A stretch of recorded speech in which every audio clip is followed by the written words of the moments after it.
Gracias por asistir a esta nueva jornada de la asociación respecto de un tema que ya ha llegado, que es toda la reforma de eficiencias para el servicio público de justicia.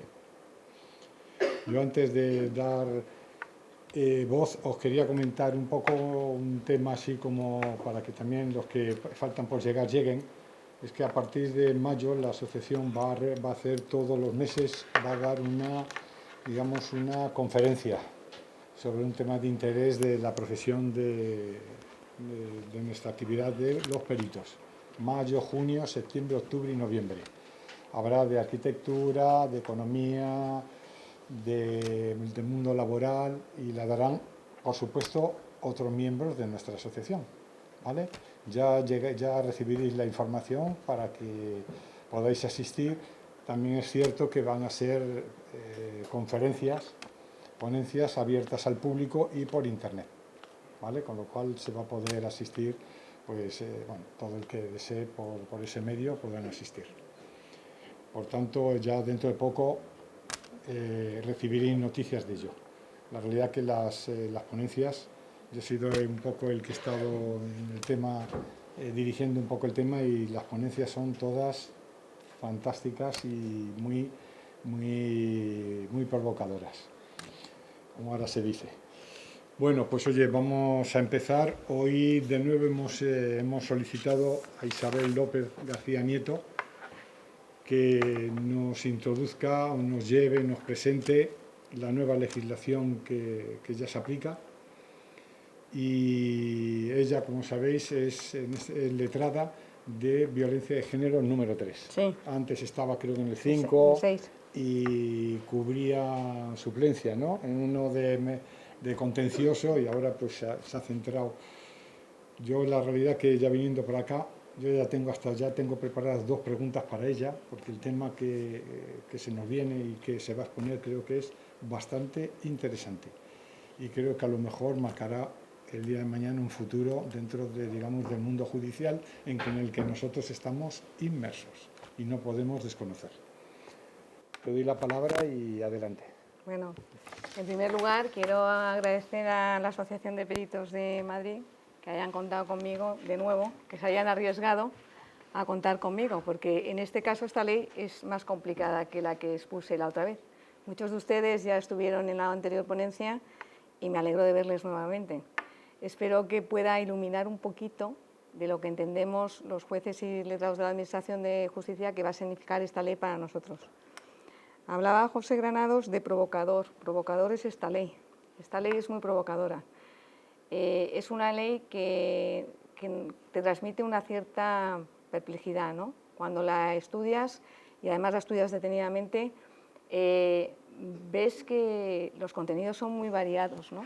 De repente te habla de la organización, que es toda la primera parte, y luego ya de todos los aspectos procesales, ¿no?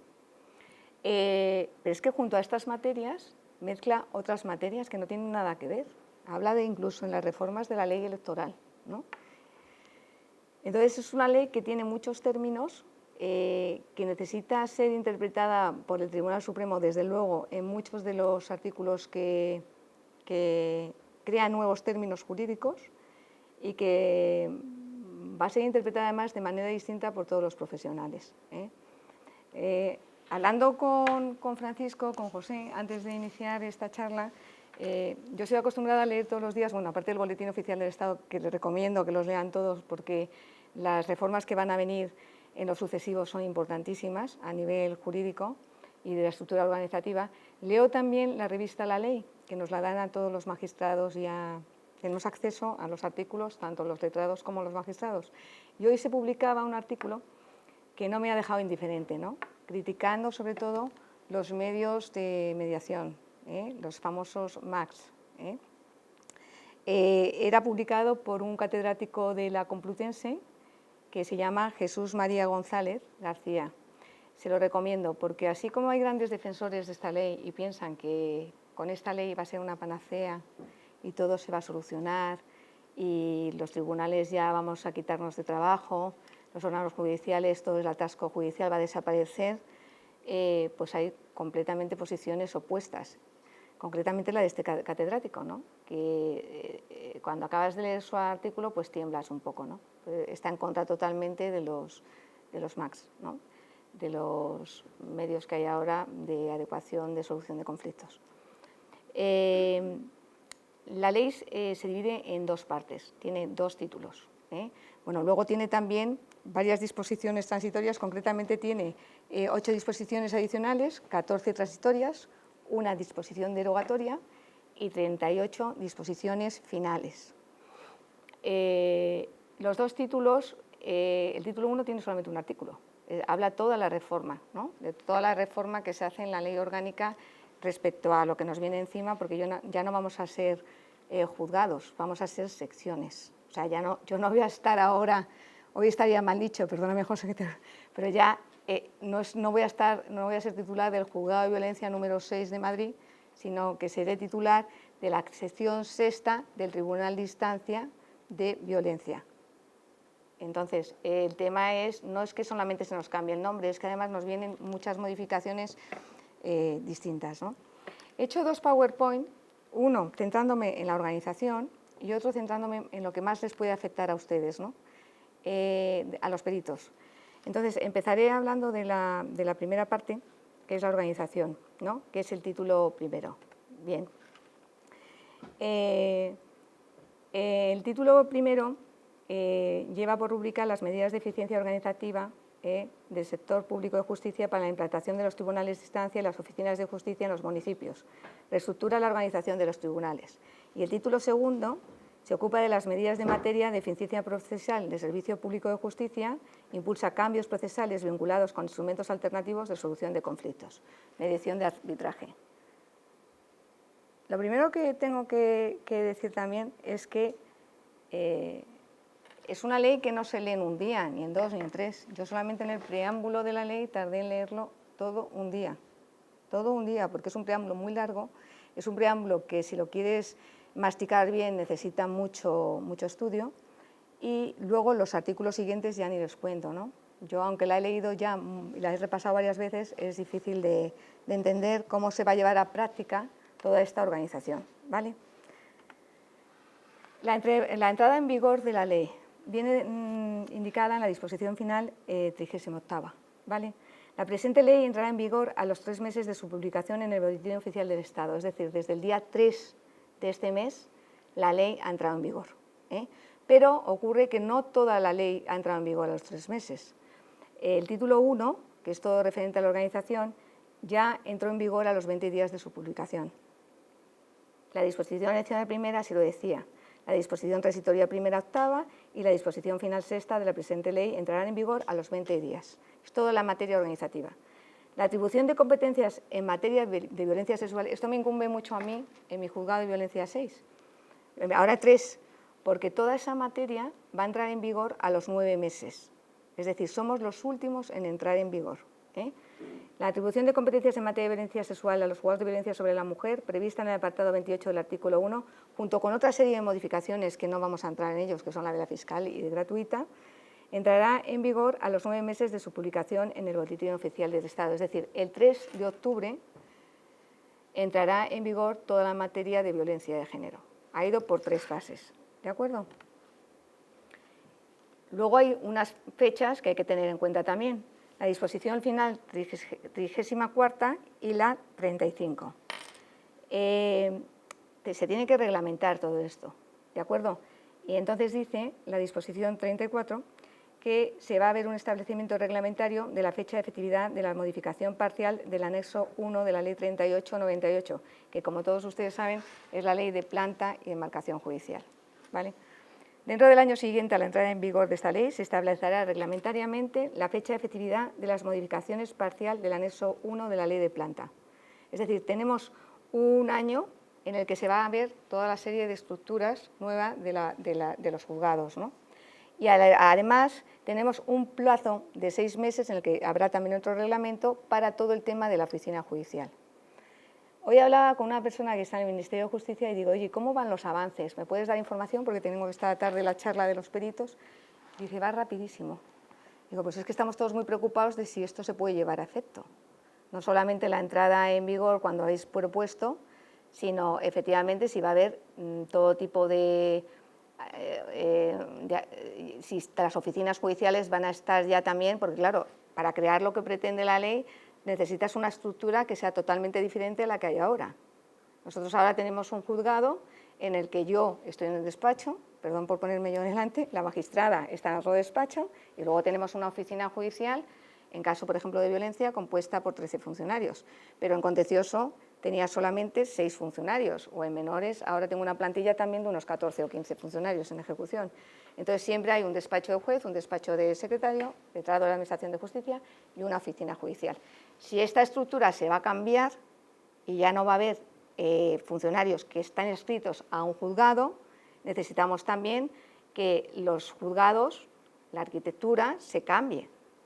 Que no sea una oficina solamente donde haya 13 funcionarios, si es que a lo mejor en esa oficina, si va a haber un servicio de tramitación, como ahora vamos a ver, común de tramitación, necesitarás a lo mejor poner a 30 funcionarios. Y los juzgados ahora mismo, yo que he estado sustituyendo prácticamente toda la Comunidad de Madrid, en los juzgados de Madrid Capital, no están habilitados para eso. Entonces requieren una serie de infraestructura que a mí me da miedo de que en un año realmente sea posible llevarla a cabo. Bueno, pues estos son los plazos que dice la ley que habíamos que tener en cuenta. Bueno, antes de la reforma, y está existiendo ahora, existe el Tribunal Supremo, la Audiencia Nacional, el Tribunal Superior de Justicia, la Audiencia Provincial, y luego existen los juzgados de primera instancia, los juzgados de instrucción, los juzgados penales, los de violencia penitenciaria, los juzgados de familia, los juzgados de menores, los juzgados de social, los juzgados de contencioso administrativo y los juzgados de paz, ¿vale? Y, por supuesto, nosotros, los juzgados de violencia de la mujer. ¿Qué va a ocurrir con esta reforma? Después de esta reforma, ya el Tribunal Supremo, la Audiencia Nacional, el Tribunal Superior y la Audiencia Provincial se van a mantener. Pero, como les digo, los tribunales, todos estos juzgados que he enumerado en la primera parte, si ven en el documento que les adjunto, van a ser cambiados por tribunales de instancia. Y cada uno de los juzgados serán las secciones correspondientes. Me voy a explicar mejor. Con la práctica yo creo que lo van a entender muy bien. En la Comunidad de Madrid estamos nosotros, los juzgados de la capital, ¿vale? Vámonos a los pueblos. Colmenar Viejo, vamos a la práctica judicial que así lo entienden mejor. Colmenar Viejo creo que tiene ahora mismo 6 juzgados, ¿de acuerdo? Son de primera instancia e instrucción. En cambio, Alcobendas tiene 10 juzgados. ¿Qué ocurre con estos 3 ejemplos que les estoy poniendo? Que la situación va a ser distinta. En Madrid va a haber un tribunal de instancia del que van a depender varias secciones, ¿vale? Sección de familia, sección de violencia, todos estos juzgados que ven aquí se van a transformar en secciones. ¿Qué ocurre en los pueblos de la comunidad? Claro, en Colmenar Viejo hay 6 juzgados, no llegamos a 10. Ahí va a haber un tribunal de instancia de Colmenar con una sección única, porque no hay más de 10 juzgados, que llevará sección única civil y penal. No sé si me siguen, ¿de acuerdo? ¿Qué ocurre en Alcobendas? Alcobendas tiene 10 juzgados. Por la ley de planta y demarcación judicial, que hemos comentado anteriormente, habla un tribunal de instancia y allí ya sí que existirán 2 secciones. Existirá la sección civil de instancia y la sección de instrucción. ¿De acuerdo? No será una sección única como ocurre en Colmenar Viejo. Bien. El Tribunal de Instancia, según el artículo 84, bueno, se ha modificado con esta ley, lo que ha hecho, aparte de modificar innumerables textos, porque la mayoría de las disposiciones transitorias que le he comentado afectan a textos legales, modifica sobre todo la Ley Orgánica del Poder Judicial, que fue del año 85 y ya tiene unos años, ¿no? Y con esta modificación, la estructura a partir de todos los artículos que regulan todos los juzgados ha sido modificada. Entonces, habrá un tribunal de instancia en cada partido judicial con sede en su capital, de la que tomará su nombre. Se llamará, por ejemplo, Juzgado de Primera Instancia de Colmenar Viejo. Los tribunales de instancia estarán integrados por una sección única, es lo que les comentaba, de civil e instrucción. En los supuestos determinados por la ley, que es la ley de planta, el tribunal de instancia se integrará por una sección civil y una sección de instrucción. Ejemplo, el que les he comentado, Alcobendas, ¿no? Además de las anteriores, los tribunales de instancia podrán estar integrados por alguna o varias de las siguientes secciones. Bien, en provincias como Madrid, como Barcelona, estas secciones van a ser las que van a existir. Es decir, va a existir una sección de familia, infancia y capacidad, va a existir una sección de lo mercantil, una sección de violencia de la mujer, una sección de violencia contra la infancia y la adolescencia. Esta es nueva. Esta se crea nueva y yo creo que no habrá en todas las provincias. Yo creo que es una sección, está todo muy... el Ministerio no te da tampoco mucha información. Yo es la que he podido sacar pues, por contactos que podamos tener en el Ministerio de Justicia y que nos den un poco el avance. Yo creo que esta la pondrán, por supuesto, en Barcelona, la pondrán, por supuesto, en Madrid. Es una sección que dése cuenta que, además, serán para los casos de menores, de menores y adolescentes que se cometan contra los menores y adolescentes, pero no por otros menores, porque si fuera por otros menores correspondería a los juzgados de menores, ¿me entiendes? De lo penal, habrá una sección de lo penal, esta seguirá igual, la de menores, la de vigilancia penitenciaria, la de contencioso administrativo se seguirá manteniendo y la de lo social. No sé si me están siguiendo, yo creo que con estos esquemas se puede entender mejor, ¿no? Y con la práctica de los ejemplos que voy poniendo. El artículo 84 también establece que, además de la creación de estas secciones especializadas, se mantiene la posibilidad de que en cualquiera de las secciones de los tribunales de instancia se especificen también algunas plazas para el conocimiento de determinadas clases de asuntos o las ejecuciones propias del órgano jurisdiccional de que se trate. Todo esto está en proyecto, es un proyecto. No sabemos todavía cómo se va a materializar, pero disponemos del plazo de aquí a final de año para que salga publicado en el boletín. No sé si vieron el boletín de hace, me parece, aproximadamente 20 días, en el que se mandaba ya la estructura de Murcia y de Toledo, ¿vale? En esa estructura ya sí que se estaban creando ya los determinados pueblos con qué servicios iba a tener en su partido judicial y también Murcia, concretamente, qué servicios comunes iba a tener. Eso que se ha creado para Murcia, para Toledo, es lo que se va a crear para Madrid. Y eso hay que estar pendiente del boletín para ver cómo va a quedar estructurado y cuántas plazas van a salir a convocatorias para que los propios letrados, nosotros, pidamos plaza y también pida plaza a los funcionarios a esos servicios comunes. Los tribunales de instancia estarán profesionalmente integrados por, como digo yo, el presidente del tribunal de instancia, es decir, habrá un presidente en Madrid, habrá otro en Colmenar, habrá otro en Alcobendas, los jueces y jueces, magistrados y magistradas que desarrollen su actividad jurisdiccional en los mismos y los presidentes de sección, cuando en la misma existan 8 más plazas judiciales, siempre que en el tribunal de instancia hubiere 2 o más secciones y el número total de plazas judiciales del tribunal sea superior a 12. Es decir, esto sí que lo tienen que cumplir porque está establecido así. O sea, aquí no vale el decir, no, ahora yo creo 12, no, es que la propia ley ya has puesto tú como legislador que sea así. Los tribunales de instancia estarán asistidos por una única organización que le darán soporte. Ahora ya se va a llamar la oficina judicial, ¿eh? Pero como les digo, si yo ahora tengo mi oficina judicial compuesta por 13 funcionarios, ahora la oficina judicial no va a estar compuesta. No, el juez no va a poderle decir a uno de los funcionarios, oye, Pepe, tramítame esto correctamente. No, no se lo va a poder decir porque va a haber un pool donde van a estar metidos todos los funcionarios y ya no van a tener esa inmediación que hay ahora mismo, ni yo, con el propio funcionario de tu juzgado. ¿Me gusta esta situación? Pues sinceramente me parece muy arriesgada.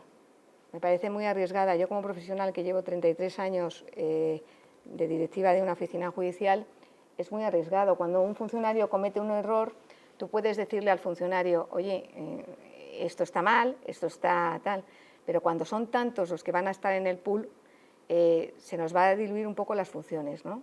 Es decir, ya no vamos a saber bien quién hizo el error, dónde se cometió el error, la cadena, cómo van a estar especializados según lo que al final se resuelva. Va a ser para nosotros más difícil poder controlar a tus propios funcionarios que tengas bajo tu juzgado, ¿no? Hay una disposición transitoria primera, que es la constitución de los tribunales de instancia, que es muy importante. ¿Cuándo entra en vigor todo esto? Bien, se realizará de forma escalonada, dice esta disposición. El día 1 de julio del 2025, los juzgados de primera instancia de instrucción y los juzgados de violencia sobre la mujer de aquellos partidos judiciales donde no exista otro tipo de juzgados se transformarán respectivamente en secciones civiles y de instrucción únicas y secciones de violencia sobre la mujer. Es decir, ¿cuál sería el ejemplo de los 3 que he puesto? El día 1 de julio, Colmenar Viejo estaría dentro de este supuesto. El día 1 de octubre del 2025, los juzgados de primera instancia, los juzgados de instrucción, ya están separadas las jurisdicciones, ¿lo están viendo? Y los juzgados de violencia sobre la mujer, en los partidos judiciales donde no exista otro tipo de juzgados, se transformarán respectivamente en secciones civiles, secciones de instrucción y secciones de violencia sobre la mujer. Alcobendas, en el ejemplo que he puesto al principio. ¿Por qué? Porque ya tiene 10 juzgados, ya tiene su sección civil y su sección de instrucción y su sección de instancia. ¿De acuerdo? Y el día, este es importantísimo porque es el que nos afecta más a Madrid Capital, el día 31 de diciembre del 2025, los restantes juzgados no comprendidos en los supuestos anteriores se transformarán en las respectivas secciones conforme a lo previsto en la presente ley. Es decir, el 31 de diciembre del 2025, mi juzgado de violencia sobre la mujer número 6 ya será sección oficial de violencia sobre la mujer número 6. ¿De acuerdo? Lo mismo ocurrirá con los juzgados de Plaza de Castilla, con los juzgados contenciosos, con los juzgados mercantiles. Hasta la definitiva implantación de los tribunales de instancia, en cada uno de los partidos judiciales seguirá vigente en ellos el régimen de organización de los juzgados y los correspondientes anexos de la ley de planta y demarcación. ¿Vale? Es decir, la ley habla también, las nuevas modificaciones, que va a haber una reunión de juntas, no solamente de los jueces de los tribunales de instancia, sino de los jueces de la sección. ¿Para qué se van a reunir los jueces de tribunales de instancia? Por ejemplo, el presidente del Tribunal de Instancia de Colmenar, el de Alcobendas y el de Madrid, para el ámbito de actuación y para la interpretación de criterios. ¿Qué ocurre con esta norma que se está dando en la ley? Ha sido muy criticada, ha sido tremendamente criticada. Antes de entrar, uno de ustedes me ha comentado, bueno, ¿y qué va a pasar con la independencia judicial? Porque aquí está, Isabel, estás hablando de interpretación de criterios. Cada juez actualmente tiene su propia interpretación, él se mete en su despacho, salvo estamos hablando de órganos unipersonales, No me refiero a órganos colegiados como la Audiencia Provincial. Ya saben ustedes que en los órganos colegiados, como puede ser cualquier sección de la Audiencia Provincial de Madrid, de un penal o de un civil, se reúnen, señalan hipotéticamente una vez a la semana o una vez cada 15 días y se reúnen, cada uno muestra su ponencia y los demás dan la aprobación a la ponencia, pero quien ha establecido la ponencia previamente ha sido el magistrado, ¿de acuerdo? Luego hay cónclave de los 3 o de los 5. En un juzgado unipersonal, como puede ser de violencia, como puede ser el de Plaza de Castilla de Instrucción, de Madrid, cada uno lleva su juzgado a su manera. Incluso es más, me atrevo a decir aquí públicamente, sin que se entere nadie, que cada uno tiene su criterio. Y hay jueces que ven una situación distinta, para eso están los famosos recursos, y para eso se recurre, y luego la audiencia te lo echa para atrás o no te lo echa para atrás. Incluso luego el Tribunal Supremo te lo puede echar también para atrás. Entonces, ¿qué ocurre? Pues que hay muchos magistrados que se están oponiendo a esto. Porque ¿dónde está la independencia de ellos, no? Hay un artículo publicado hace unos meses de un magistrado que además estaba despacho con despacho mío, que es el magistrado que está ahora en Alicante, que se llama Jesús Villega, que ha salido en varios medios, y habla de eso, de que esta ley puede estar rozando, en cierto modo, la facultad de independencia de los jueces, ¿no? ¿Por qué tenemos que tener unos criterios comunes unos con otros, ¿no? Quiero decir, ¿esto es porque lo está estableciendo esta ley? Pues sí, señores, es que para las juntas son para eso, para establecer, es lo que dice la ley, ¿no? Entonces, van a ver que hay, a lo largo de esta ponencia, van a ver que me refiero varias veces a criterios distintos, pero es que es verdaderamente una ley polémica, una ley que está creando un poco de inseguridad jurídica en este inicio. Yo no digo que a lo mejor dentro de 3 años, 4 años, vuelva a dar esta conferencia y diga, oye, ¿qué éxito hemos tenido? Oye, se ha logrado. Pero hoy por hoy somos todos un poco escépticos, ¿no? A ver qué es lo que va a pasar. El artículo 95 de la Ley Orgánica del Poder Judicial habla del Tribunal Central de Instancia. Lo mismo que ha ocurrido con los otros juzgados, ustedes saben que hay un Tribunal Central de Instancia en Madrid que tiene diversas secciones, la sección de instrucción, la sección de lo penal, la sección de menores, la sección de vigilancia penitenciaria y la sección de lo contencioso administrativo. El día 31 de diciembre, este Tribunal Central de Instancia se constituirá a través de la transformación de los actuales juzgados centrales, lo mismo. Es decir, las secciones del Tribunal Central de Instancia que se correspondan con las materias de las que aquellos están conociendo y los jueces y juezas, magistrados y magistrados de dichos juzgados centrales pasarán a ocupar lo mismo, la plaza respectiva con la misma numeración cardinal. Sí. ¿El presidente quién es? ¿Quién va a ser? ¿Un juez de primera instancia? Los tribunales, ahora lo voy a explicar un poquito más adelante, pero le adelanto. Los cargos superiores, ya han empezado a publicarse concursos, ¿vale? Entonces, los cargos más superiores, incluso nosotros como letrados de la Oficina de Servicio Común de Tramitación o de Servicio Común de Ejecución, esos se va a elegir por nuestros superiores. ¿Sabe lo que le quiero decir? No son cargos que por antigüedad, no es quien lleve más puesto en el escalafón. Esos cargos a nivel también de presidente de instancia no serán elegidos por ellos mismos. No sé exactamente en los tribunales concretamente cómo se elegirán, porque todavía no ha salido publicado en el BOI y no me arriesgo a decir cómo pienso que se podrán elegir. Creo que no es el foro adecuado para pronunciarme, pero sí que le puedo decir que a lo nuestro, que sí que ha salido publicado, el de los letrados, nosotros concursaremos, por ejemplo, yo ahora estoy en el Juzgado de Violencia 6 de Madrid, ¿no? Y saldrá el director, porque ahora seremos directores de Servicio Común de Tramitación, director de Servicio Común de Ejecución y director de Servicio General. Entonces, saldrán esas 3 plazas para los secretarios. No solamente los secretarios de violencia podremos optar a estas plazas. Habrá la ley que harán, lo que ha pasado de Murcia es que ha salido, que se hará una memoria y mandarás tu currículum, tus méritos, y luego, en nuestro caso, quien decidirán serán nuestros superiores, secretario coordinador, el secretario de Gobierno, que pasarán después con la propuesta al Ministerio de Justicia y, en definitiva, que yo creo, quien va a decidir todo es el Ministerio de Justicia. Bien.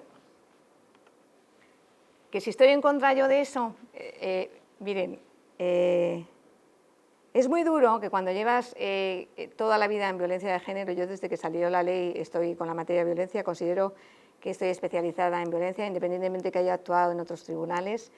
Es muy duro que el cargo de director, que es lo que se está criticando por varios compañeros, pueda ocuparlo una persona que no lleva tantos años en violencia, ¿no? Que no sepa tanta la materia, es decir, que sea una persona que venga ajena al mundo de violencia de género, pero lo mismo me refiero a ser directivo de un servicio común de tramitación en el aspecto civil, en los juzgados de instancia, o ser directivo de un servicio de ejecución en otro de los juzgados. Quiero decir, esto les incumbe también a ustedes, porque a ustedes se ha modificado uno de los artículos muy importantes vuestros, y es lo de la materia, ¿no? Quiero decir, ser una materia especializada va a dar mayor seguridad al ciudadano a la hora de decidir. Después tenemos los famosos jueces y jueces de paz, el artículo 99 de la Ley Orgánica. ¿Qué pasa con estos jueces de paz? ¿Qué pasa con estos jueces que tenemos en Soto del Real? Por ejemplo, estamos hablando de Colmenar Viejo, vamos a ponernos con el caso de Tres Cantos, de Soto del Real, que pertenece al partido judicial, pero no tienen juzgados de paz. ¿Qué ocurre con estos juzgados? Bueno, pues se le atribuye innumerables competencias. La ley habla todo el rato y el preámbulo dicen que es mejor para el ciudadano.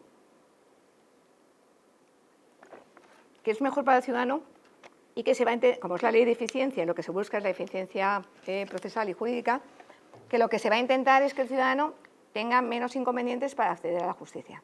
Bien, me parece correcto, me parece bien. Todo lo que sea darle más facilidades a los ciudadanos de Tres Cantos o de Soto del Real. Estoy poniendo el ejemplo de la zona norte de Madrid porque yo creo que con ejemplos lo van a notar mucho mejor. ¿Qué ocurre? Pues que en cada municipio donde no exista tribunal de instancia, estos pueblos que les digo, y con jurisdicción en el término correspondiente, habrá un juez o jueza de paz. Las oficinas de justicia de los municipios, según el artículo 439 ter, quedan configuradas como unidades no integradas en la oficina judicial del partido judicial y se constituye en el ámbito de la organización de la Administración de Justicia para la prestación de servicios a la ciudadanía en los respectivos municipios. Se amplían sus servicios. Yo he puesto aquí 4 ejemplos, que son la práctica de los actos de comunicación procesal que deben entenderse con quienes residan en el municipio. Es decir, estas personas que integran esa oficina judicial del juzgado de paz van a hacer todas las comunicaciones con los habitantes de esos pueblos. Servicios de colaboración con el registro civil. Toda la materia del registro civil no se van a tener, en principio, yo es lo que he interpretado, trasladarse a cualquier actuación a Madrid, sino que allí habrá algo especializado, o al partido judicial, en concreto de Colmenar Viejo, al registro civil de Colmenar Viejo, sino que tendrán competencia los propios pueblos estos donde haya jueces de paz para asumir las funciones del registro civil. Colaboración con las unidades de los medios adecuados de solución de controversias. Esto es un dilema. Es decir, si se establece la mediación, por ejemplo, en Colmenar Viejo, ellos pueden colaborar desde Soto del Real o desde Tres Cantos, pues según la ley también podrán colaborar. Y de gestión de solicitudes a la ciudadanía relacionadas con la Administración de Justicia. Esto es importante. Para que no se tengan que trasladar a Colmenar Viejo a hacer cualquier tipo de solicitud, la puedan presentar en el juzgado de paz. Pero es más, si seguimos avanzando en la ley, se le dan funciones jurisdiccionales. Un juez de paz puede resolver unas cuestiones civiles de menos de 150 euros. Eso lo dice la ley. Un juez de paz puede resolver unos delitos leves.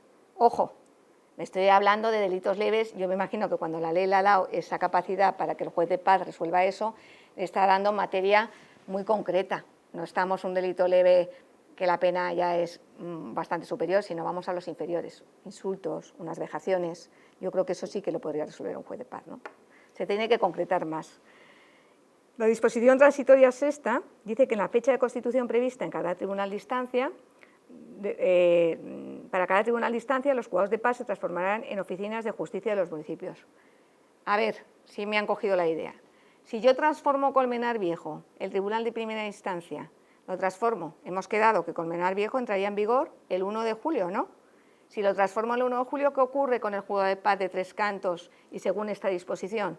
Y de Soto Real, se tendría que transformar también como juzgado de paz y con estas nuevas competencias el 1 de julio.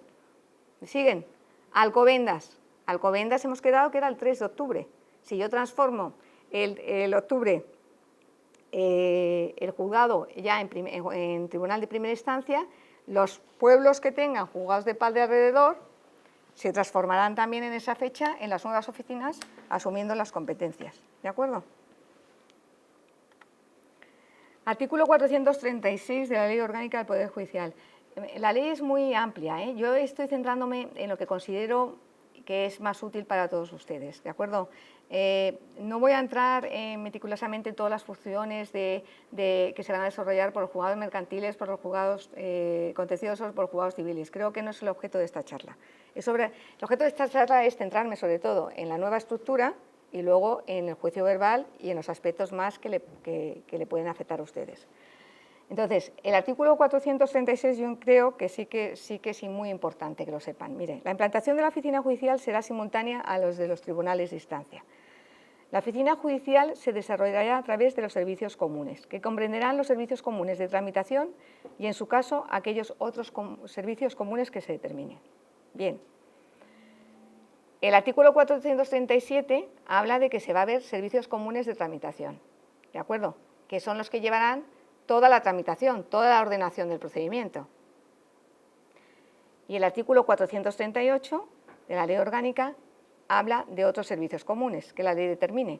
Puede ser registro de reparto, servicio común de apoyo, servicio de datos de comunicación, servicios de auxilio judicial nacional e internacional, de ordenación de procesos de ejecución y de jurisdicción voluntaria. Ahí es donde irán esos funcionarios que yo les digo, que ya no van a pertenecer a mi único juzgado, ahí es donde irán todos estos funcionarios que han sacado su oposición o son interinos, irán a esos servicios comunes de tramitación. ¿Me siguen? De tal manera que, ¿cómo van a acceder ellos? Pues lo mismo que ha pasado ya, tengo la referencia de Murcia. Van a salir plazas para ellos en los que se podrán convocar y ellos instarán las instancias correspondientes. ¿Y quién decidirá? Pues como antiguamente yo formé parte, por ejemplo, de la UPAT en Extremadura para nombrar la UPAT era el territorio de comunidad, para formar a los funcionarios, habrá un gabinete, una comisión que valorará los méritos de cada uno de ellos y en base a eso dirá, oye, pues sí, tú puedes ser jefe de sección del servicio de tramitación o gestor. Y entonces se presentarán 5 candidatos y se elegirá uno. ¿Sabe lo que le quiero decir? Los servicios comunes, además, podrán estructurarse en áreas y en equipos. Dentro de cada área y de cada equipo habrá yo creo que nombrarán a un gestor, ahí ya nombrarán a un gestor, ya los letrados estaremos sobre todo para ser directivos del Servicio Común de Tramitación, del Servicio de Ejecución, del Servicio General, porque Madrid va a tener que abrir un registro general. Y los letrados también formaremos parte y seremos directores del registro de reparto, de apoyo, de los actos de comunicación. Pero todo lo que sea ya jefe de área y jefe de equipo, yo creo que ya ahí, de hecho, en Murcia y en lo que ha salido publicado de Toledo y de algún partido judicial más, ya han salido como gestores de esas oficinas, como gestores, ¿de acuerdo? Estos servicios comunes estarán dirigidos por un letrado de la Administración de Justicia, en que la ley atribuye la dirección técnico-procesal y coordinación de los letrados que la integran. Y yo me pregunto, y les pregunto a ustedes, qué pena, ¿no?, que un secretario judicial tenga que ahora ser jefe de otro letrado. No me gusta. No me gusta. Sinceramente no me gusta. Y esta opinión sí que la doy aquí públicamente porque creo que nosotros hemos estudiado para un temario muy importante. Quizás más reducido que los jueces, pero somos profesionales y sabemos derecho. Entonces, ya me duele el que me nombren como directivo de un servicio común, ¿no? Es como administrar un poco nuestra función. Me estoy abriendo un poco, pero creo que lo tienen que saber ustedes. Pero aparte de eso, es que ¿quién soy yo para ser jefe de otro que a lo mejor tiene mejor puesto en el escalafón y que a mí me han dado el puesto de directivo por unos méritos? Jefe de otro letrado de la Administración de Justicia. Si eso yo cuando me examiné y cuando oposité y cuando elegí mi plaza no venía eso establecido. No me parece correcto a mí este sistema, pero bueno, es el que se ha instaurado y es el que tendremos que acatar todos, ¿de acuerdo? Después tenemos la definición de la oficina judicial. En el artículo 439 de la Ley Orgánica se crean las unidades administrativas funciones no procesales.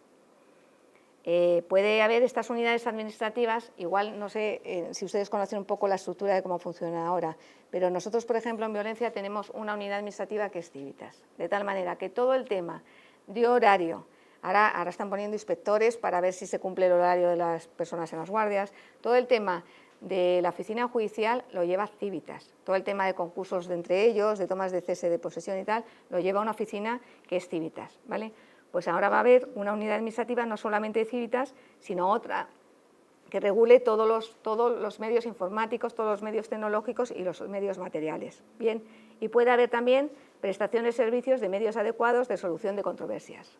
Ojo, en la propia justicia, la propia ley te está diciendo que pueda existir una unidad administrativa, esto es importante, para prestación de servicios de medios adecuados de solución de controversias y se contempla la posible integración en estas en los términos que se prevén de los letrados de la Administración de Justicia.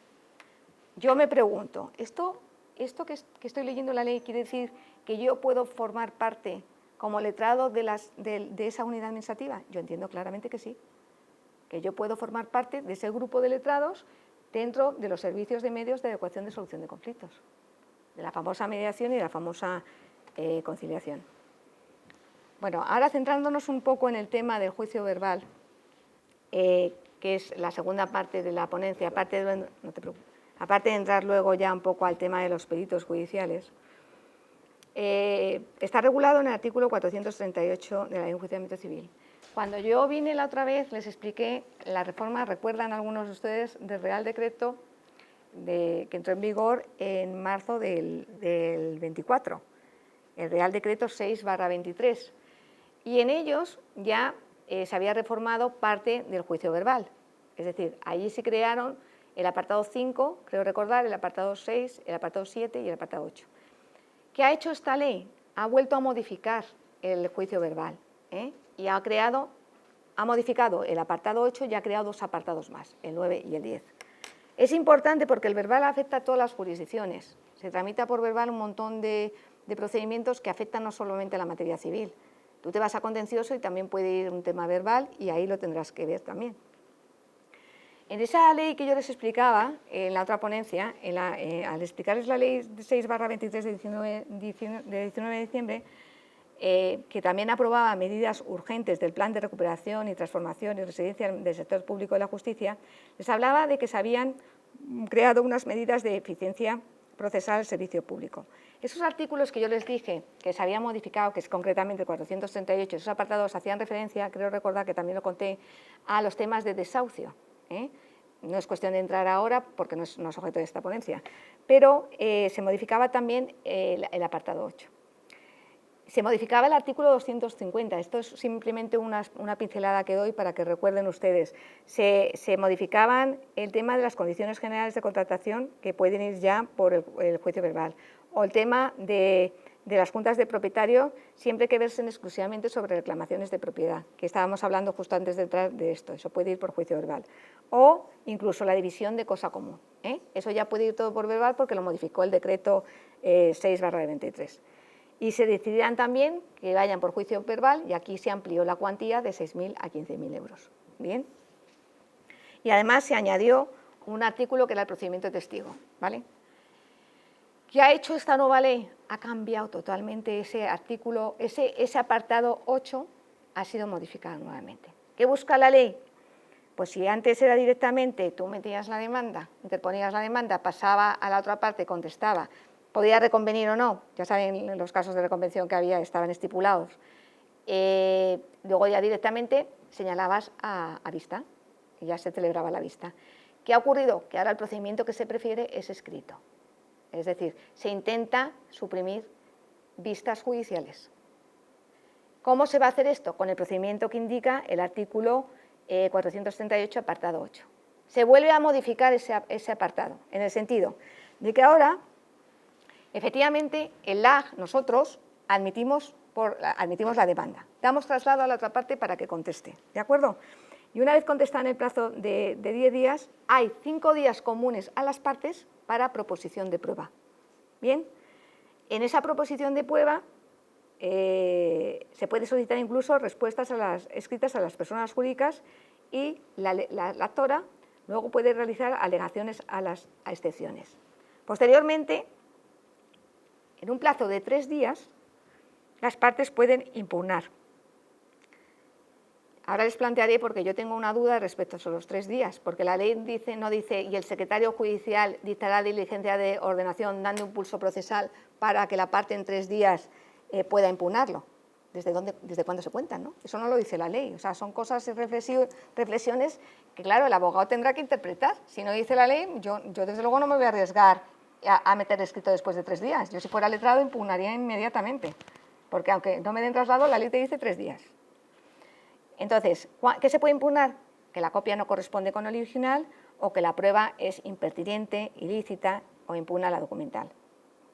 Y entonces ahí viene el quid de la cuestión. Ahí viene lo importante. ¿Qué hace el juez? El juez puede dictar un auto. Y en ese auto va a resolver la impugnación de la cuantía, las excepciones, la admisión de prueba y la pertinencia y celebración de vista. Es decir, el juez directamente ahí te puede ir decir ya, oye, que yo aquí no hay prueba testifical, tengo solamente la documental, y ahora una cosa que les afecta mucho a ustedes, o tengo la pericial y no la considero, no considero que el perito tenga que venir a ratificar a la vista, y dice que no quiere vista. ¿Cuándo no hay vista? En el verbal. Esto afecta muchísimo a los peritos judiciales, ¿de acuerdo? No hay vista cuando la única prueba sea la documental y no se ha impugnado, ¿de acuerdo? Cuando los informes periciales y el tribunal no entiende el juez que sea pertinente su presencia. Es decir, ustedes pueden haber emitido un informe, pero el juez, si no hay testifical que lo obliga a celebrar vista, puede decir, oiga, es que a mí yo ya me ha quedado claro con el informe que me ha emitido este perito y no quiero celebrar vista. Como no tengo testifical y probablemente la impugnación de la documental se ha hecho no por el tema de la validez de la prueba, yo tiro para adelante y no celebro vista y se queda el procedimiento en su despacho para poner la sentencia. Esto no pasaba antes. Normalmente todos ustedes siempre iban luego a ratificar al juicio el informe que habían dado y las partes tenían opción a que le preguntaran.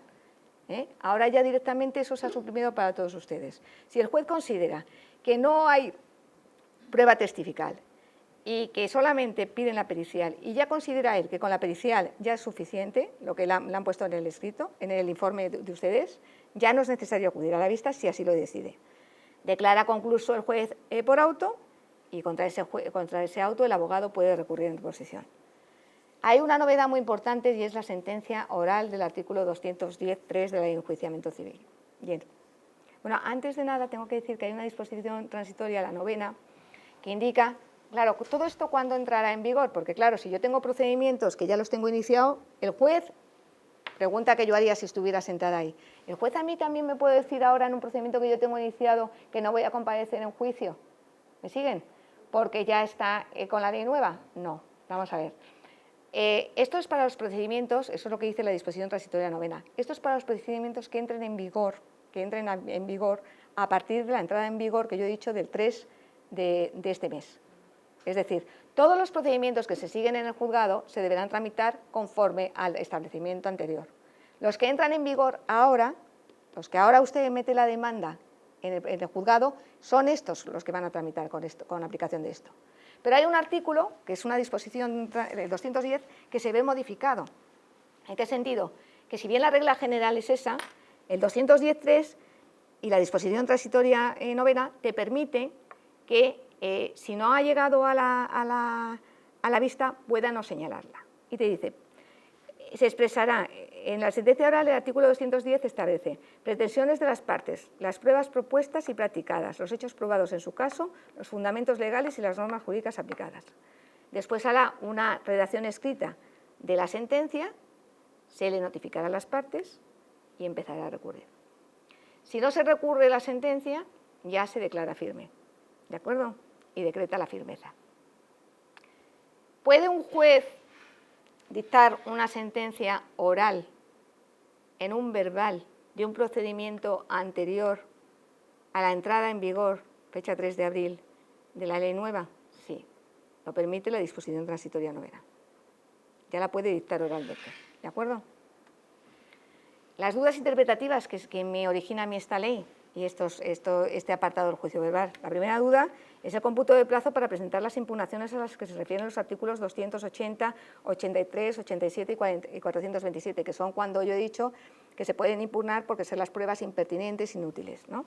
Concretamente, si el plazo de 3 días comienza a computarse de forma automática con el traslado a las partes de los respectivos escritos de proposición de prueba por aplicación del artículo 278, o hay que esperar al dictado de la diligencia de ordenación, es lo que le comentaba antes, ¿no? Yo no me arriesgaría y metería en los 3 días siguientes el escrito. Respecto a la segunda duda, es si las partes se limitan a impugnar el valor probatorio, no estamos ante una verdadera impugnación y la parte que aportó el documento que impugnó la contraria en este término no tiene que proponer ningún tipo de prueba para acreditar su autenticidad, que consideramos no es cuestionada. Es decir, si un documento, los documentos se pueden impugnar o por la autenticidad del documento o por su valor probatorio, ¿no? Si se impugnan por el valor probatorio, yo entiendo que es distinto que impugnarlo por autenticidad. Si se impugna por autenticidad, indudablemente el juez tendrá que ir a vista, porque la otra parte podrá alegar lo oportuno respecto a esa impugnación, cosa que no ocurre si se impugna por su valor probatorio. Entonces, no se ha aclarado ahí lo del tema documental a qué afecta, por eso es una duda que yo tengo y por eso la hago constar, ¿no? Porque la parte que lo aportó debe proponer prueba que acredite que es auténtico y, por tanto, válido para desplegar los efectos pretendidos, es decir, necesita ir a vista y que la otra parte se pronuncie. Y la tercera duda es el momento de alegaciones complementarias y hechos nuevos. No dice nada el verbal nuevo. El verbal regulado en el 438 no dice nada del momento en el que se van a aportar las alegaciones complementarias y los hechos nuevos en el escrito de impugnación, que eso lo establecía antes. ¿Cuándo se van a aportar? No se dice nada de esto, ¿no? Entonces hay algunas dudas respecto a la legislación. Bien, pues esto es en cuanto a la estructura. Como el tiempo es oro, les voy a mostrar ahora lo que yo he considerado que afecta más a los peritos judiciales, ¿vale? Que está en el otro, no sé cómo ir al otro PowerPoint. Sí, si me echas una mano, Alberto, te lo agradezco. ¿De esto hay alguna duda? Ya es esto, sí. ¿De esto hay alguna duda? ¿De la organización hay alguna duda en concreto que quieran comentar? ¿Les ha quedado claro cómo va a ser la estructura judicial? Bueno, más que nada el Excel, supongo que también se adaptará, ¿no? A la hora de presentar los escritos. Todo. Ya no podrá presentar un escrito dirigido al Es que además hay que tener mucho cuidado donde diriges los escritos, ¿eh? Hay que tener un cuidado tremendo. Ahora los escritos tendrán que ir dirigidos al tribunal, a la sección tercera del Tribunal de Primera Instancia de Violencia. Imagínate, te lo presentas en un juzgado que es una sección. Te lo van a devolver. Esta mañana es una tontería, pero he devuelto un escrito porque esta mañana era una demanda, era una ejecución, a ver si me acuerdo, era una ejecución y era una demanda que se presentaba como escrito. Bien, dos cosas. Se presentaba como escrito en una ejecución que yo llevaba, pero era una demanda de una tasación de costas que se había dictado por la Audiencia Provincial. Y efectivamente, nosotros somos competentes para ejecutar las tasaciones de costas si no pagan. Pero diríjame usted, letrado, como demanda, no como escrito. No tiene nada que ver con la ejecución que yo he llevado de un divorcio. Entonces, esta mañana lo que he hecho es devolverlo, primero, porque no puede presentar un escrito en el procedimiento sin que pase por decanato. A mí me cuenta, a todos nos cuenta como una demanda más. Yo no puedo admitirla si no me entra por decanato y entra como una demanda más. No sé si me siguen. Entonces he puesto una diligencia de ordenación diciendo que se presente correctamente, bien como demanda, pero no como escrito en una ejecución que no tiene nada que ver, que lo que estás haciendo no es ejecutar una pensión de alimentos. Lo que estás haciendo es un tema totalmente distinto, que es ejecutar una tasación de costas que se ha dictado por la Audiencia Provincial. ¿Me entienden? O sea que va a ser muy importante dónde dirijan los escritos, no solamente los letrados, ustedes también, dónde dirijan el informe pericial. Bueno, pues en lo que afecta a ustedes, he hecho deber de esperanza, para ver si nos da un poco de esperanza toda esta estructura. Bien, el artículo 438.10 de la Ley de Enjuiciamiento Civil dice que no se necesita acudir a los peritos a la vista si el juez lo estima. Lo recalco, ¿eh? Cuando la única prueba que resulte admitida sea la de documentos y estos ya se hubieran aportado al proceso sin resultar impugnados, o cuando se hayan presentado informes periciales y el tribunal no haya considerado pertinente o útil la presencia de los peritos en el juicio, se procederá a dictar sentencia sin previa celebración de la vista. ¿Vale? Eso ya les ha quedado claro porque lo he explicado a la hora del verbal. Pero es que hay otro artículo también muy importante que a mí me ha chocado mucho y a la hora de reflexionar sobre él quiero comentarlo con ustedes a ver cómo lo ven. Dice el artículo 340, habla de un término nuevo, habla de un término que se dice expertos en la materia. Y dice el artículo 340, condiciones de los peritos.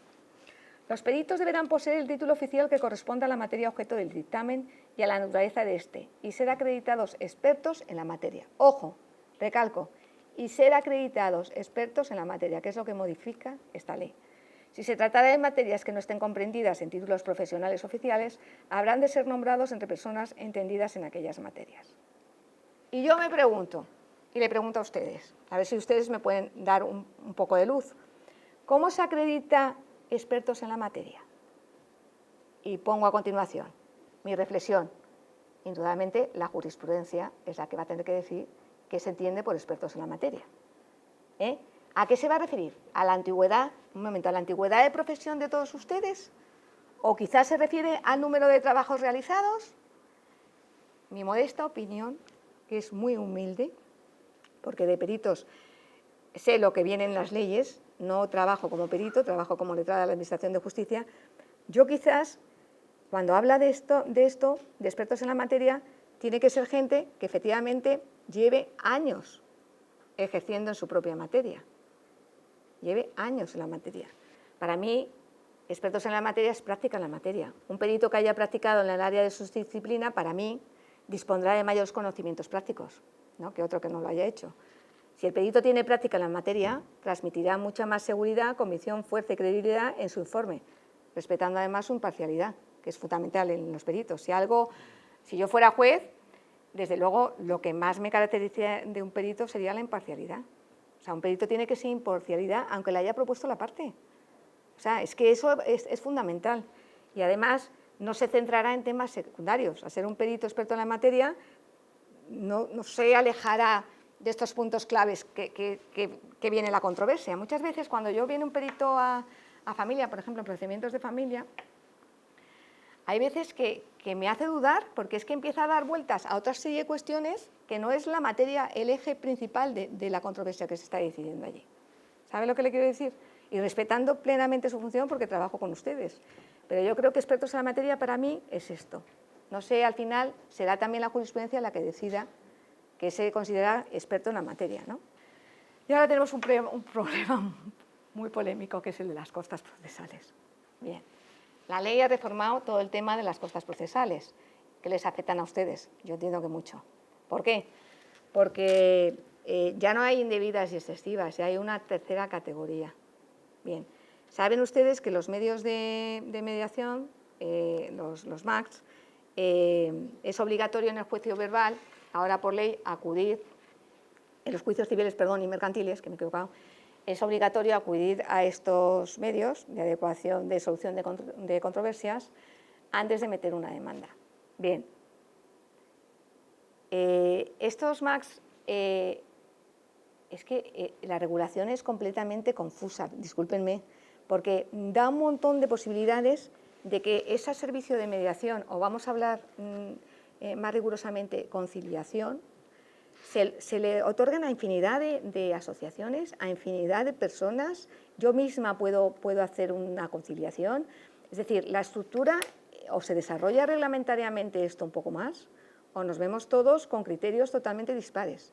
Ahora, si ven las publicaciones que están haciendo los diversos secciones, por ejemplo, de familia, he leído hace poco que en Barcelona se han juntado las secciones de familia para decir que se considera, qué documento se considera fundamental para ver si efectivamente se ha realizado la obligatoriedad de ir previamente a mediación para meter la demanda, ¿no? Incluso creo que han admitido que un mero burofax valdría. Es decir, todos los juzgados están estableciendo, ahora los juzgados de civiles, también los letrados de la Administración de Justicia se van a reunir para ver qué se considera, qué documento es el que damos validez, para que cuando me metan una demanda, dar validez a ese documento de que efectivamente se ha realizado la conciliación previa o la mediación. ¿Por qué? Porque va a repercutir mucho a la hora luego de fijar las costas. Las costas ahora no se van a fijar en la imposición de costas cuando los tribunales imponen las costas. Si efectivamente un tribunal, las partes han acudido a esa mediación, perfecto. Pero si las partes no han acudido a la mediación, se han negado o no han acatado el importe que decía la mediación, que fijaba como lo correcto, ¿qué ocurrirá? Que la propia sentencia le pueden imponer o le pueden quitar la exoneración de costas. Es decir, la parte puede pedir, una parte condenada en costas puede decir, ojo, como lo que yo fui a mediación estableció que el importe de la cuantía era este, y este es el que se ha establecido finalmente y no se aceptó la mediación, oiga, yo pido la exoneración de costas. Y yo llego a preguntar, yendo más allá, ¿afectaría únicamente a los abogados? O me pregunto, ¿afectaría también a los peritos judiciales? Es que son temas que están en el aire, ¿eh? Entonces, aquí por eso le digo que aparte de la impugnación de la tasación de costas por indebidas o excesivas, cabe solicitar la exoneración de su pago o la moderación de su cuantía. Es decir, puede haber indebidas, puede haber excesivas y se puede solicitar la exoneración de su pago o la moderación de costas. Y por eso pregunto yo, ¿sería aplicable a los peritos esto? Dese en cuenta que el artículo de rebaja de la ley, de la tercera parte de la cuantía, se aplica también a ustedes. Es decir, cuando un letrado hace la tasación de costas, aplica por separado, porque ya hubo sentencia del Tribunal Superior, hubo sentencia de que no tenemos que aplicarlo únicamente a la suma del abogado y el perito, sino por separado. Y entonces yo aplico la rebaja del tercio a ustedes o aplico la rebaja del tercio a los abogados. Y entonces ahí está mi duda. ¿También la exoneración del pago tendría que ir a los peritos? Es un tema de estudio, ¿no? Es un tema que nos lo dirá la jurisprudencia y el avatar de todos los días, ¿no? Sí, lo que pasa que ocurre, y yo soy muy práctica, como estoy manteniendo siempre, y voy al grano. Yo cuando hago una tasación de costas, hay compañeros míos que las separan. Y entonces, cuando fijan, ponen procurador, ponen abogado, y dentro del abogado ponen la minuta del perito. ¿Vale? Ahí en ese caso cabría interpretar que cabría aplicar este artículo ahí. Pero ¿qué ocurre cuando la tasación de costas ponen procurador, ponen abogado y ponen independientemente del perito, fuera del abogado? ¿Sería aplicable en ese caso? Porque yo he visto tasaciones de costas de compañeros míos que los han separado. Entonces es una cuestión de estudio, es una cuestión que la jurisprudencia nos lo va a ir diciendo, a ver cómo se aplica, y luego están todos ustedes para protestar o no protestar o ver sus cables para ver si esto se lleva a efecto. Y en cuanto al artículo 245 bis de la Ley de Enjuiciamiento Civil, también hay una cuestión que hay que preguntarse. ¿El perito deberá contestar en 3 días sobre la exoneración de su pago o moderación de su cuantía? Claro, si el abogado tiene que contestar, el abogado, el condenado a costas pide exoneración de pago de las costas porque ha habido una mediación y no la otra parte no ha querido acatar la mediación y luego se ha dictado el importe total de esa mediación. Entonces, ¿el perito también deberá contestar en 3 días? Si al abogado le damos la posibilidad de que conteste, yo entiendo que al perito también. No sé si me están siguiendo un poco todo. Es tema de estudio, es tema de interpretación, es tema de que estos primeros años nos va a crear cierta inseguridad jurídica, sobre todo a los letrados de la Administración de Justicia, porque des en cuenta que antes teníamos unos aranceles y nos venía muy bien. Yo me iba a los aranceles y tal, pero ahora el Tribunal Supremo, la Sala Tercera del Contencioso Administrativo, ha dicho, oye Isabel, que ahora ya no vayas a los aranceles, para los abogados estoy hablando, ¿eh? Ahora no vayas a los aranceles, ahora tienes que valorar otra historia, la complejidad del asunto y nos lo ponen difícil. ¿Son abogados ustedes? No. Ah. En mi caso, economista, auditor de cuentas. Sí. Vamos a ver, hay algo que no entiendo. Vamos a ver, el perito no tiene interés en el pleito ni puede participar en la conciliación o conciliación, es decir, está al margen. Es Ojo. un profesional independiente. Ojo. Bueno, podría, bien, pero en principio, digamos, realmente me parece un poco castigo que esté sujeto a unas circunstancias en las que él no es parte ni parte. Pues sinceramente, siento un poco discrepar con usted porque ustedes tienen unos conocimientos que nosotros no tenemos. Muchas de los pleitos, sobre todo un contencioso administrativo, que yo he estado meses en contencioso, un civil, muchas veces un mercantil, las decisiones de los peritos en un concurso, en una quiebra, o sea, son fundamentales. No, si no digo que no sean fundamentales. Son fundamentales. Ustedes pueden hacer mucho en la negociación. Si quiere que sea más clara, ustedes pueden hacer mucho. Por eso en las reflexiones finales yo les meto a ustedes. En lo que el artículo 15 dice que pueden ser, habla concretamente de derecho colaborativo. No sé si lo han leído en la ley. Y hablan concretamente de personas imparciales, personas, o sea, es que pueden a ustedes meterles perfectamente en los temas de mediación. Por ejemplo, el hecho de que acepten o no acepten una mediación, el perito ahí... es que eso ya no sé... Pero eso son parte de las que tienen la decisión. Sí, ¿no? sí, pero por eso no. En el derecho colaborativo estará presente los abogados y se dictará un acuerdo en base a lo que hayan acordado, ¿vale? Realmente no es un proceso, pero habrá un acuerdo en que los abogados estén presentes y yo creo que hoy ustedes tienen una labor importante. Es más, ahora, miren, van a ver aquí las reflexiones finales, bueno, esto ya lo he contado, que es es importante que la impugnación por excesivas de costas, ya no cabe imponer costas al perito y al abogado, si sus honorarios se hubieran considerado excesivos. ¿Se acuerdan que los que estuvieron presentes en la otra charla mía, yo ya lo planteé esto que ahora ha resuelto la ley? Que yo decía que yo no imponía cuando unas costas eran excesivas y yo ya había resuelto, el colegio había emitido informe, tanto su colegio como el colegio de abogados, cuando yo resolvía, yo ya no ponía las costas, no las imponía a la parte, no me parecía justo. Ahora ya viene reflejado. Ahora ya me he quedado contenta porque en la propia ley, en el artículo 246.3, en la impugnación por excesivas, se dice ya no cabe imponer costas al perito en el incidente y al abogado si sus honorarios se hubieran considerado excesivos. Eso ya es un logro. ¿De acuerdo? Y luego, ¿qué es obrar con abuso de la justicia? Que todo el rato dicen en las costas, ¿no? El que obrara con abuso público de la jurisprudencia. Indudablemente es un término que la jurisprudencia tiene que perfilar. Igual que ha perfilado la mala fe, la temeridad, tiene que perfilar que se considera obrar con abuso público de la justicia. Porque además, es que ese término aparece muchísimas veces en la ley, incluso en la imposición de multas, en el artículo 247.3 aparece también. Este término... yo no puedo decir ahora lo que yo considero abuso público de la justicia.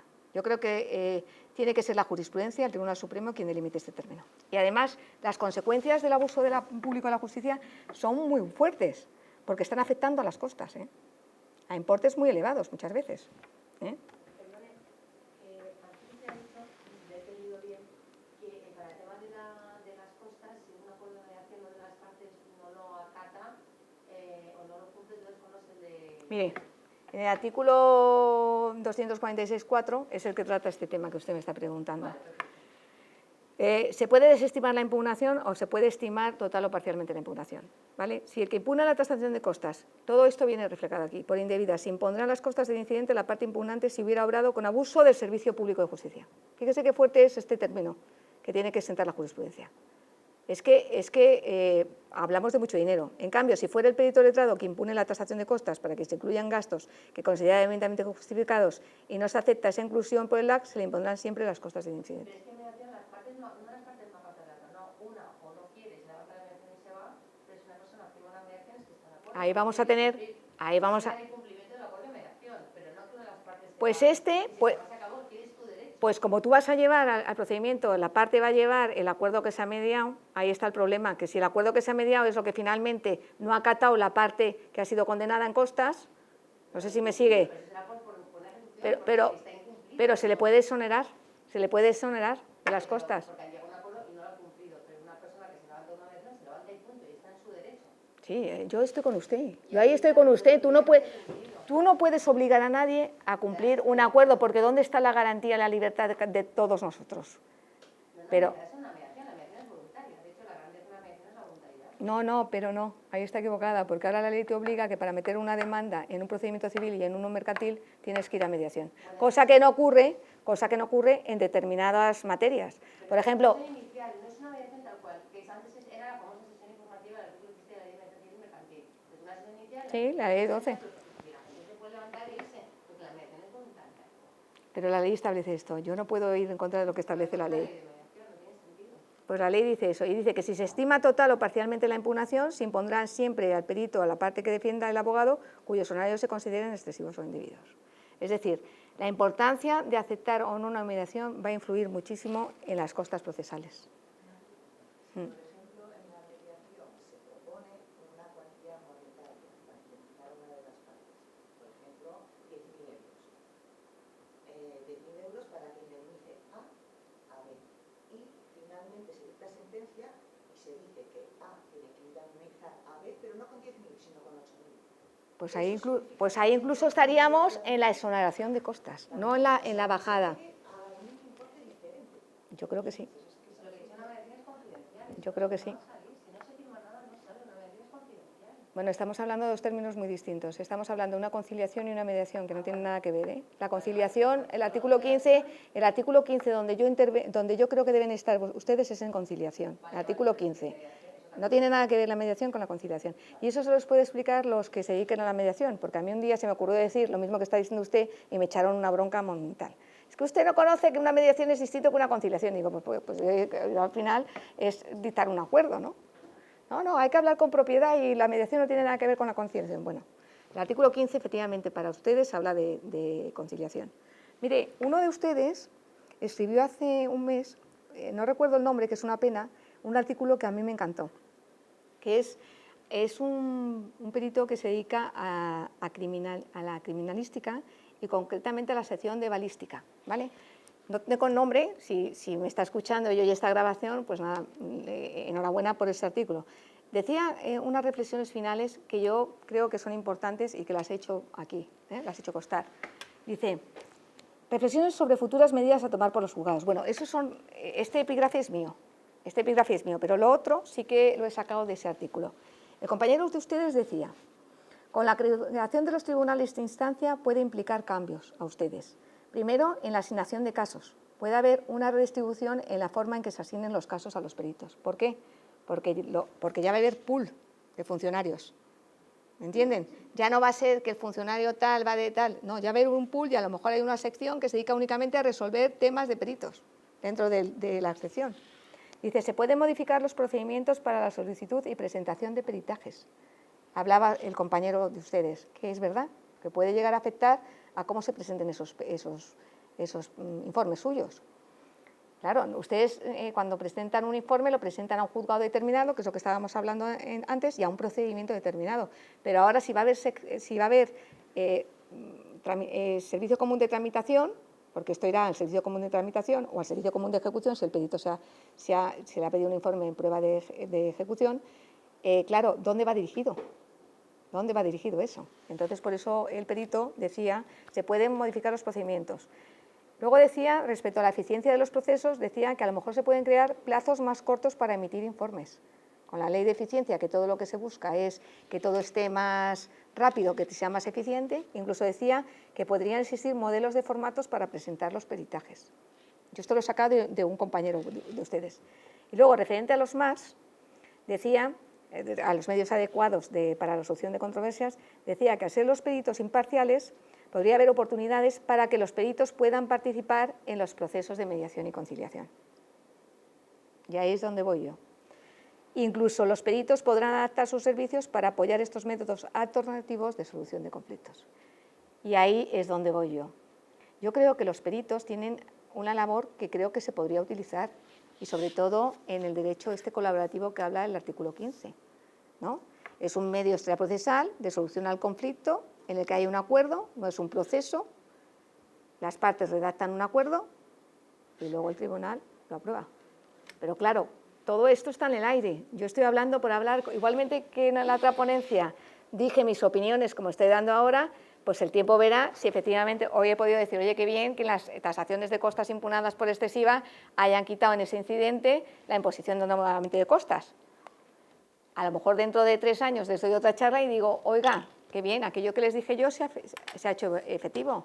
El perito está interviniendo como posible, no sé, conciliador, ¿no? Según el artículo 15. Bueno, yo creo que me he pasado de la hora, discúlpenme. Es una materia muy densa, es una materia para mí interesante porque es el ejercicio de mi profesión y espero que les hayan aclarado un poquito a todos ustedes algo de lo que significa esto, ¿no? Bueno, pues nada más agradecerte, Isabel. Un placer, ¿eh? Conferencia y, un placer porque me hacéis estudiar. Sí, y te volveremos otra vez a pedir que nos ayudes en otra conferencia. Gracias. Gracias. Gracias.